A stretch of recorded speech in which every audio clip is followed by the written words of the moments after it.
Samantha Reed had been a nurse for over a decade, working tirelessly in the intensive care unit where the boundary between life and death was always razor thin. She had once entered the profession with a heart overflowing with compassion and determination, believing that her hands and heart could make a difference in the lives of people hanging on by a thread. But after years of night shifts, endless emergencies, and more losses than she could count, the spark that once kept her going had begun to fade. She was tired, not just in her body, but in her soul. Every shift seemed heavier than the last, and every time she left the hospital, she carried pieces of sorrow with her. She began to wonder if all the effort and all the hours were changing anything at all. She started to question if she was still the nurse she used to be, or if she had simply become someone who stood at the bedsides of the dying, powerless to stop the inevitable. It was in the heart of a bitter winter night that she found herself standing in room 407, staring at the motionless figure of Daniel Harper. He had been in a coma for 7 months after a devastating car accident that stole away his voice, his movement, and perhaps, as the doctors feared, his awareness of the world. Daniel was only 42, a husband and father of 2 young children whose lives had been turned upside down the moment the accident happened. His wife visited every morning, always with a hopeful smile that never quite reached her eyes. She brought photos of their children, placed them by his bed, and told him stories about their days, even though he never moved. His children came with drawings that the nurses taped to the walls, bright splashes of color against the sterile white, but still there was no change. Samantha had cared for him for months, adjusting his position, monitoring his vitals, speaking to him even when it felt futile, because that was what you were supposed to do. But deep down, a part of her had started to believe it didn't matter anymore. That night, the hospital felt quieter than usual. Snow fell outside, coating the world in a blanket of stillness. Samantha stood by Daniel's bed, her eyes scanning his unchanged chart. She felt the heaviness in her chest again, that creeping sense that nothing she was doing truly mattered. She thought about the younger version of herself who had dreamed of saving lives, and she almost wanted to laugh at how far she felt from that girl now. She had been holding back the decision for weeks, but tonight, she felt certain. She was going to quit. She couldn't carry this weight anymore. She couldn't face the endless cycle of trying so hard, only to watch hope drain away. She leaned forward to adjust his blanket, tucking it carefully around his shoulders. Her hands lingered there for a moment, as if she was saying a silent goodbye, not to him, but to the part of herself that still believed in miracles. She lowered her head slightly, speaking in a voice barely louder than a breath. She didn't mean for anyone to hear it, not even him. "I don't think I can do this anymore," she whispered. "I can't keep going like this." For a few seconds, nothing happened. The room was silent except for the soft hum of the machines. And then she heard it, a sound so faint she thought she imagined it. She froze, her breath caught in her throat. She leaned closer, listening.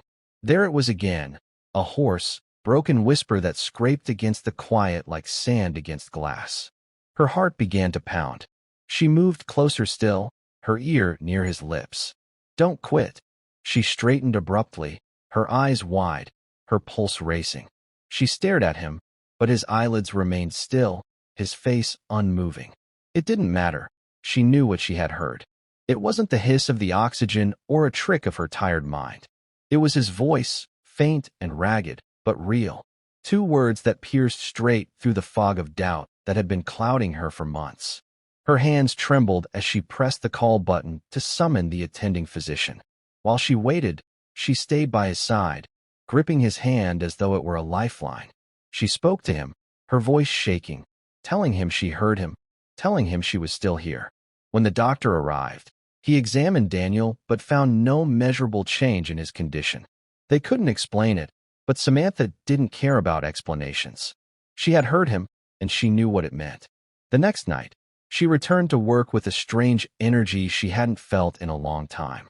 She talked to Daniel more, telling him about the weather, about the funny thing a colleague had said, about the morning visits from his wife and children. She read the letters his kids had written. She played his favorite songs softly in the background.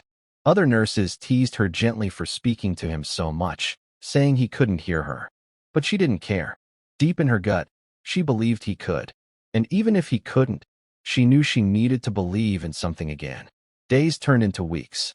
Then, one quiet evening, as she was checking his four, she felt the faintest squeeze around her fingers. Her heart skipped a beat.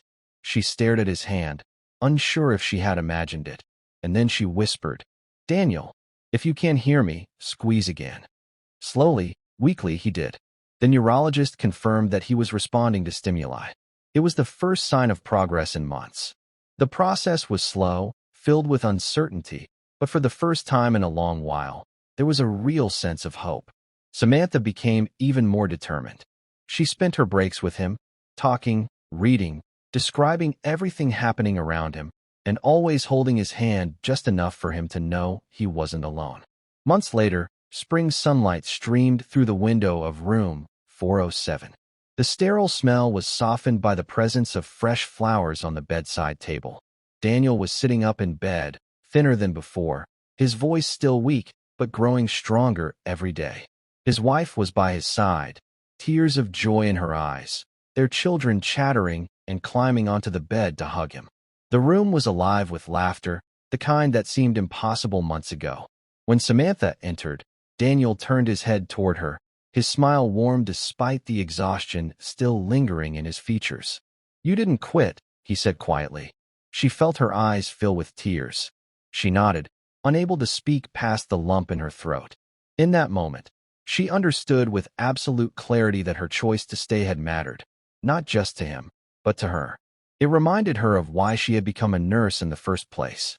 She realized that not every patient wakes up, not every story ends in recovery, but the ones that do are worth every sleepless night, every ache in her body, every moment of despair she had endured. Sometimes, hope doesn't arrive with a loud declaration or a dramatic turnaround. Sometimes, it comes in the smallest of ways, in a faint whisper from a man everyone thought could not speak, in the gentle pressure of a hand, in the fragile smile of someone coming back to life. And sometimes, that whisper doesn't just save the patient. Sometimes, it saves the nurse too.